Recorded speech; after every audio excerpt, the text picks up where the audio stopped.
حضرت سلمان فارسی رضی اللہ تعالی عنہ بیان کرتے ہیں، میں ایک ایرانی شخص تھا۔ میں اصفہان کے ایک بستی جی کا رہنے والا تھا۔ میرے والد اپنی بستی کے دہقان تھے اور اللہ کی مخلوق میں ان کے نزدیک سب سے زیادہ محبوب میں تھا۔ وہ مسلسل مجھ سے محبت کرتے رہے، یہاں تک کہ وہ مجھے یوں گھر میں پابند رکھتے تھے جس طرح کسی لڑکی کو رکھا جاتا ہے، اور میں مجوسیت کے بارے میں بھرپور عبادت کیا کرتا تھا، یہاں تک کہ جو آگ انہوں نے جلائی تھی اس کی دیکھ بھال کرتا رہتا اور میں نے اسے گھڑی بھر کے لیے بھی بجھنے نہیں دیا۔ حضرت سلمان رضی اللہ تعالیٰ عنہ بیان کرتے ہیں، میرے والد کی بہت سی زمین تھی۔ ایک مرتبہ وہ کسی تعمیر کے کام میں مصروف تھے تو انہوں نے مجھ سے کہا کہ اے میرے بیٹے، آج میں اپنے اس تعمیر کے حوالے سے مصروف ہوں اور اپنی زمین پر نہیں جا سکتا، تو تم جاؤ اور جا کے اس کا جائزہ لو۔ انہوں نے اس زمین کے بارے میں کچھ کام کی، مجھے ہدایت کی، پھر انہوں نے مجھ سے فرمایا تم وقت پر واپس آ جانا، کیونکہ اگر تمہیں آنے میں تاخیر ہو گئی تو میری توجہ ہر چیز سے ہٹ جائے گی۔ میں ان کی زمین کی طرف جانے کے ارادے سے نکلا۔ میرا گزر عیسائیوں کے گرجے کے پاس سے ہوا۔ میں نے ان لوگوں کو سنا، وہ اس گرجے میں نماز ادا کر رہے تھے۔ مجھے یہ پتہ نہیں تھا کہ لوگوں کا کیا معاملہ ہے، کیونکہ میرے والد تو مجھے گھر میں بند رکھتے تھے۔ جب میں ان کے پاس سے گزرا اور میں نے ان کی آوازیں سنی تو میں گرجے کے اندر ہی چلا گیا تاکہ اس بات کا جائزہ لوں کہ وہ کیا کرتے ہیں۔ جب میں نے ان لوگوں کو دیکھا تو ان کے عبادت کا طریقہ مجھے اچھا لگا اور میں نے اس کے معاملے میں رغبت محسوس کی۔ میں نے سوچا اللہ کی قسم، یہ دین اس دین سے بہتر ہے جس پر ہم گامزن ہیں۔ اللہ کی قسم، میں نے ان لوگوں کو نہیں چھوڑا یہاں تک کہ سورج غروب ہو گیا۔ میں اپنے والد کی زمین پر نہیں جا سکا تھا۔ میں نے ان لوگوں سے دریافت کیا اس دین کی اصل کہاں ہے؟ ان لوگوں نے بتایا شام میں ہے۔ حضرت سلمان رضی اللہ تعالی عنہ بیان کرتے ہیں، جب میں والد کے پاس واپس آیا تو وہ میری تلاش میں لوگوں کو بھجوا چکے تھے اور ہر قسم کے کام سے لا تعلق ہو چکے تھے۔ جب میں ان کے پاس آیا تو انہوں نے فرمایا اے میرے بیٹے، تم کہاں چلے گئے تھے؟ کیا میں نے تمہیں تاکید نہیں کی تھی؟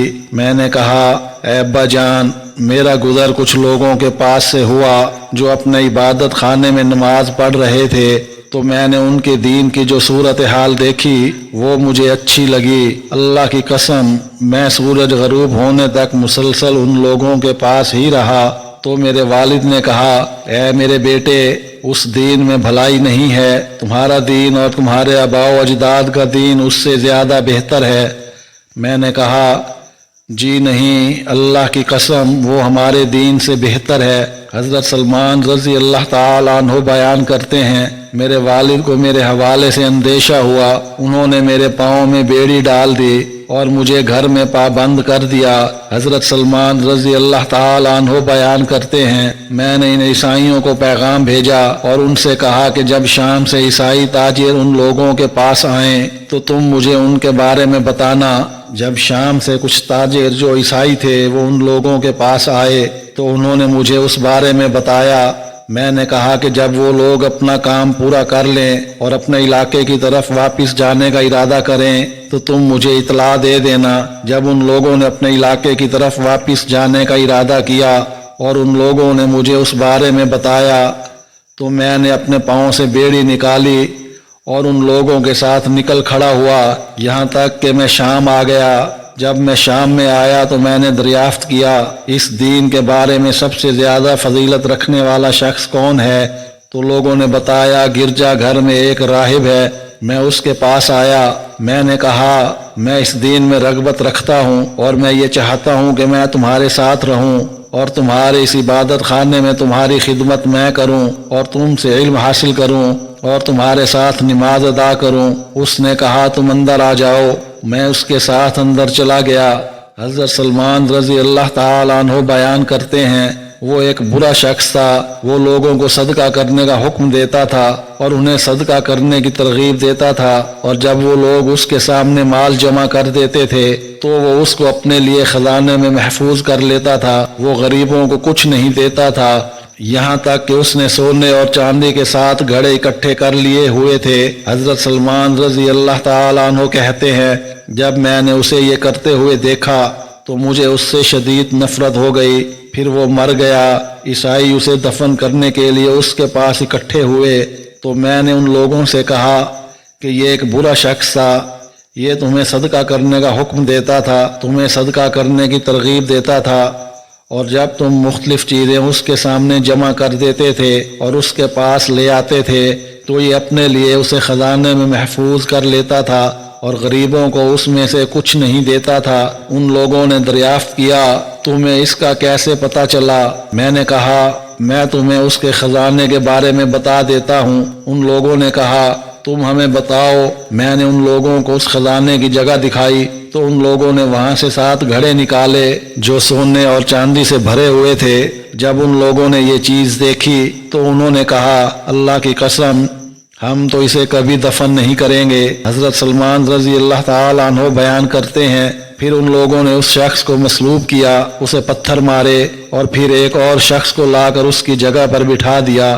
راوی بیان کرتے ہیں حضرت سلمان رضی اللہ تعالیٰ عنہ نے یہ بات بتائی میں نے کم ہی ایسے شخص دیکھے ہوں گے جو اس دوسرے سے زیادہ بہتر طریقے سے نماز پڑھتے ہوں اور دنیا سے اس سے زیادہ بے رغبت ہوں اور آخرت میں اس سے زیادہ رغبت رکھتے ہوں اور رات اور دن میں اس سے زیادہ مؤدب ہوں۔ حضرت سلمان رضی اللہ تعالیٰ عنہ کہتے ہیں مجھے اس سے شدید محبت ہو گئی، ایسی محبت اس سے پہلے والے فرد کے ساتھ نہیں ہوئی تھی۔ میں ایک عرصے تک اس کے ساتھ ٹھہرا رہا، پھر اس کی وفات کا وقت قریب آیا تو میں نے اس سے کہا اے فلاں میں تمہارے ساتھ رہا ہوں اور میں تم سے ایسی محبت کرتا ہوں کہ تم سے پہلے میں نے کسی سے اتنی محبت نہیں کی۔ اب تمہاری وفات کا وقت قریب آ گیا ہے اور تم اللہ کے حکم کو دیکھ رہے ہو تو تم مجھے کس کے پاس جانے کی تلقین کرتے ہو اور مجھے کیا ہدایت کرتے ہو؟ اس نے کہا اے میرے بیٹے اللہ کی قسم آج میں جس دین پر گامزن ہوں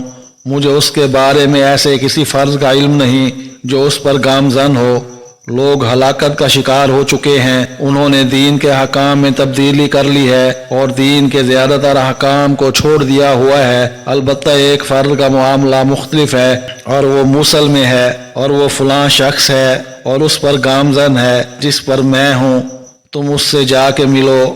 حضرت سلمان رضی اللہ تعالیٰ عنہ بیان کرتے ہیں جب وہ شخص مر گیا اور اسے دفن کر دیا گیا تو میں موصل والے شخص کے پاس پہنچ گیا۔ میں نے کہا شخص مجھے فلاں شخص نے اپنی وفات کے وقت یہ تلقین کی تھی کہ میں تم سے جا کے ملوں اور اس نے مجھے یہ بتایا تھا کہ تم بھی اس کے دین پر گامزن ہو۔ تو اس شخص نے کہا تم میرے پاس ٹھہر جاؤ، تو میں اس شخص کے پاس ٹھہر گیا تو میں نے اس شخص کو بہت بہترین شخص پایا۔ میں مسلسل اس کے ساتھ رہا یہاں تک کہ اس کی موت کا وقت قریب آیا تو میں نے اس سے کہا فلاں شخص نے تو مجھے تمہارے پاس آنے کی تلقین کی تھی اور یہ کہا تھا کہ میں تم سے آ ملوں، اب تمہاری موت کا وقت قریب آ گیا ہے، جو تم دیکھ رہے ہو تو تم مجھے کس کے پاس جانے کی تلقین کرتے ہو اور کیا حکم دیتے ہو؟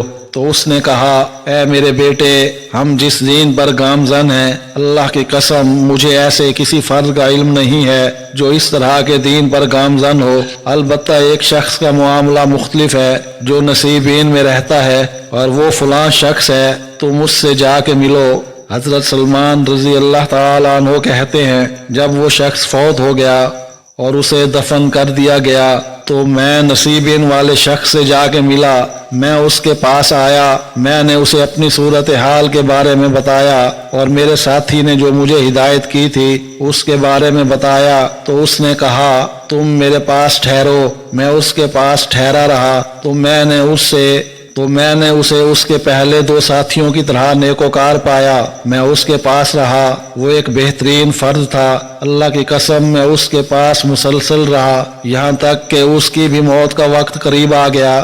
جب اس کی موت کا آخری وقت قریب آیا تو میں نے کہا اے فلاں شخص نے مجھے یہ تلقین کی تھی کہ میں فلاں کے پاس جاؤں، پھر اس فلاں نے تمہارے بارے میں تلقین کی تھی، تو اب تم مجھے کس کے بارے میں تلقین کرتے ہو اور کیا ہدایت کرتے ہو؟ تو اس نے کہا اے میرے بیٹے مجھے ایسے کسی فرد کا علم نہیں جو ہمارے دین پر گامزن ہو اور جس کے بارے میں تمہیں ہدایت کروں کہ تم اس کے پاس جاؤ۔ البتہ ایک شخص کا معاملہ مختلف ہے اور وہ اموریہ کے مقام پر رہتا ہے، وہ اسی چیز پر گامزن ہے جس پر ہم ہیں۔ اگر تم پسند کرو تو اس کے پاس چلے جاؤ، کیونکہ وہ ہمارے دین پر ہی کاربند ہے۔ حضرت سلمان رضی اللہ تعالی عنہ کہتے ہیں، جب اس کا انتقال ہو گیا اور اسے دفن کر دیا گیا تو میں اموریہ والے شخص کے پاس آیا اور میں نے اپنی صورتحال کے بارے میں اس کو بتایا تو اس نے کہا تم میرے پاس ٹھہرو۔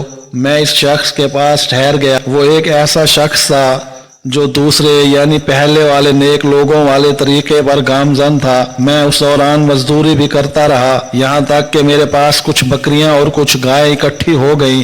حضرت سلمان رضی اللہ تعالی عنہ بیان کرتے ہیں، جب اس کا آخری وقت قریب آیا تو میں نے اس سے کہا، اے فلاں، میں اپنے فلاں کے ساتھ تھا۔ اس نے مجھے فلاں کے پاس جانے کی تلقین کی، پھر اس نے مجھے فلاں کے پاس جانے کی تلقین کی، پھر اس نے مجھے فلاں کے پاس جانے کی تلقین کی، پھر فلاں نے مجھے تمہارے پاس بھیج دیا، تو اب تم مجھے کس کے بارے میں تلقین کرتے ہو اور مجھے کیا ہدایت کرتے ہو؟